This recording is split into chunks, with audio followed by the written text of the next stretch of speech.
Hello guys, welcome back. आज के lecture के अंदर हम पढ़ने जा रहे हैं ओवरीज़ के बारे में। ठीक है, ओवरीज़ आपको पता है। देखिए, ये ओवरी आपकी किस एक ऑर्गन है जो आपका फेलोपियन ट्यूब से भी कनेक्टेड है और यूट्रस से भी कनेक्टेड है। ठीक है, ये जो आपको चीज़ दिखा रखी है ये क्या है? लिगामेंट है, जिसका नाम क्या है? Ovarian ligament. ये ओवेरियन लिगामेंट ओवरी को किसके साथ कनेक्ट किए हुए हैं? आपके यूट्रस के साथ कनेक्ट किए हुए हैं। ठीक है, ये जो स्ट्रक्चर आपको दिखा रखी है ये क्या है? आपकी ओवरी है। अब ओवरी के बारे में या फिर इसकी इंटरनल स्ट्रक्चर जो है वो आपने पढ़नी है। इस डायग्राम में आपको साफ दिख रहा है कि क्या आपकी दो ओवरीज प्रेजेंट होती हैं। ठीक है, तो आप लिख सकते हो दे आर पेयर्ड ऑर्गन। ठीक है, और अब इसकी इंटरनल स्ट्रक्चर आपको मैं दिखाती हूँ डायग्राम के अंदर कैसी होती है। ठीक है, ये आपका ओवरी का इंटरनल स्ट्रक्चर है। ठीक है, A section of ovarian showing the stages and development of one ovarian follicle. ये आपको इसके अंदर पूरा ये दिखा रखा है कि कैसे कैसे फॉलिकल बनते हैं अंदर। ठीक है, तो सबसे पहले ओवरी की इंट्रोडक्शन पढ़ लेते हैं हम। ठीक है, ओवरीज क्या होती हैं? ओवरीज को फीमेल गोनेड्स बोला जाता है। जैसे टेस्टिस को मेल गोनेड बोल लेंगे आप, वैसे ही ओवरीज को फीमेल गोनेड्स बोलेंगे। They are paired organ. देख लिया आपने कि ये नंबर में 2 होते हैं, और ये पेरीट्राइकस ऑर्गन होते हैं, यानी जिनकी कैविटी फिल्ड होती है उन ऑर्गन को पेरिकाइमेटस ऑर्गन बोला जाता है। ठीक है, नेक्स्ट है ओवरीज हैव 2 पार्ट। ओवरी के आपको 2 पार्ट देखने को मिलेंगे, एक आउटर पार्ट, एक इनर पार्ट। ठीक है, ओवरी के 2 पार्ट आपको देखने को मिलेंगे, एक आउटर कोर्टेक्स और एक आपका मिडल मेडुला। तो बाहर जो फंक्शनिंग पार्ट होता है ओवरी का वो क्या होता है? आपका कोर्टेक्स रीजन होता है, और इनर पार्ट होता है मेडुला। इसके अंदर सिर्फ आपकी it have nerve and blood supply. यहाँ पे आपकी सिर्फ ब्लड सप्लाई, आर्टरी, वेन और लिम्फेटिक वेसल्स और नर्व, ये सारी चीज़ें आपको मेडुला रीजन के अंदर देखने को मिलेंगी। तो ओवरी का जो आउटर कोर्टेक्स पार्ट है वही फंक्शनल पार्ट होता है। ओवरी का काम क्या होता है आपको पता है?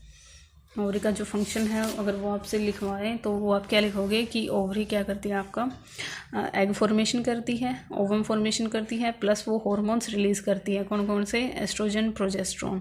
ठीक है, तो ये 2 फंक्शन होते हैं आपकी ओवरीज के। ठीक है, अगर आपसे वेट पूछा जाए एक ओवरी का तो 5 to 10 ग्राम होता है। ठीक है, साइज़ पूछें तो 3 into 2 into 1 सेंटीमीटर। ये आपकी लेंथ, वाइड और थिकनेस, लेंथ, विड्थ और थिकनेस 3 to 1। शेप अगर आपसे पूछें तो ओवल शेप की होती है आपकी ओवरी। कलर आपसे पूछा जाए तो पिंक ग्रे कलर की देखने को मिलेगी। ठीक है, और ये क्या है? आपकी इंट्रा पेरिटोनियल स्ट्रक्चर है। पेरिटोनियल यानी जो एब्डोमिनल कैविटी है उसका नाम दिया गया है इंट्रा पेरिटोनियल, यानी उसी के अंदर ही आती है। पेरिटोनियल से ही कवर्ड होगी ये चारों तरफ से। पेरिटोनियम जो लेयर जो एब्डोमिनल कैविटी को कवर करती है वही आपकी ओवरीज को भी कवर किए हुए हैं, यानी एब्डोमिनल कैविटी का ही ऑर्गन है ये एक तरह से आपका। ठीक है, और लिगामेंट आपने इसका पढ़ लिया है। कौन सा लिगामेंट होता है इसका? ओवेरियन लिगामेंट होता है। डायग्राम के अंदर आपने देख लिया है। ठीक है, स्ट्रक्चर ऑफ ओवरी में आपने क्या लिखना है? 2 लेयर से बनी है, मेडुला और कोर्टेक्स, ये आपने पढ़ लिया है। तो अब ये जो आपको दिखाया गया है डायग्राम, जिसके अंदर आपको मेडुला और कोर्टेक्स का पता चलेगा।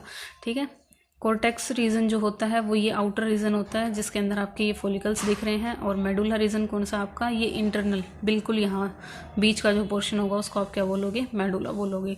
इसके अंदर क्या होते हैं? आपके ब्लड सप्लाई और नर्व सप्लाई होती है। अब देखिए, आपको पता है आपकी ओवरी के अंदर क्या है? बहुत सारे, ये मीजो ओवेरियम जो लिख रखा है वो क्या है? लिगामेंट होता है। ठीक है, इस डायग्राम के अंदर जो स्ट्रक्चर्स हैं वो हम पढ़ लेते हैं क्या क्या होती हैं। आपको पता होना चाहिए एपिथेलियल टिश्यू होता है आपकी ओवरी के पास भी। ठीक है, क्या है? बहुत सारे छोटे छोटे फॉलिकल्स हैं। जो प्री मैच्योर फॉलिकल्स हैं उनका नाम क्या होता है? प्रीमोर्डियल फॉलिकल्स होता है। ठीक है, जैसे जैसे ये फॉलिकल मैच्योर होते जाएंगे इनको आप क्या बोलते जाओगे? मैच्योर ओवेरियन फॉलिकल आप इनको बोलते जाओगे। ठीक है, और मैच्योर ओवेरियन फॉलिकल के अंदर ही आपका क्या प्रेजेंट होता है? ओवम प्रेजेंट होता है। लिक्वर फॉलिकल क्या बोला है? जो आपका लिक्विड मटेरियल प्रेजेंट होता है उसको आप लिक्वर फॉलिक्यूलाई बोलोगे। ठीक है, ये क्या है? जब ये फॉलिकल पूरा मैच्योर हो जाता है तब ये रप्चर हो जाता है, तो उसको आप क्या बोलोगे? Ruptured follicle. जो बाहर स्ट्रक्चर निकल गई है उसका नाम क्या है? ओवम। ठीक है, और रप्चर होने का और उससे बाहर निकलने की प्रोसेस को क्या बोलोगे? ओवुलेशन बोलोगे।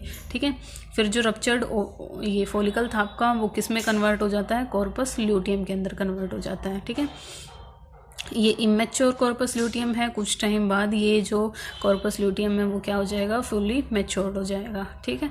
फिर जब इसका काम, जब एक लेडी प्रेग्नेंट नहीं होती है तब क्या होता है, यही कॉर्पस ल्यूटियम कॉर्पस एल्बिकन्स में कन्वर्ट हो जाता है, ठीक है।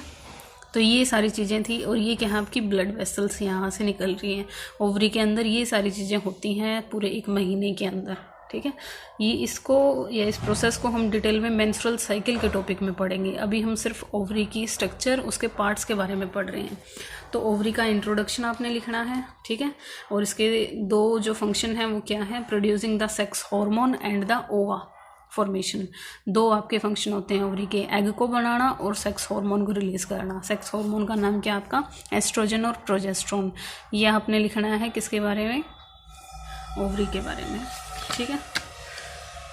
Thank you guys. Next video के अंदर हम पढ़ेंगे आपका जो आपका एसेसरी ऑर्गन था ब्रेस्ट, उसके बारे में, क्योंकि हमने ये सारे डिस्कस कर लिए हैं, इनकी एनाटॉमी और फिजियोलॉजी।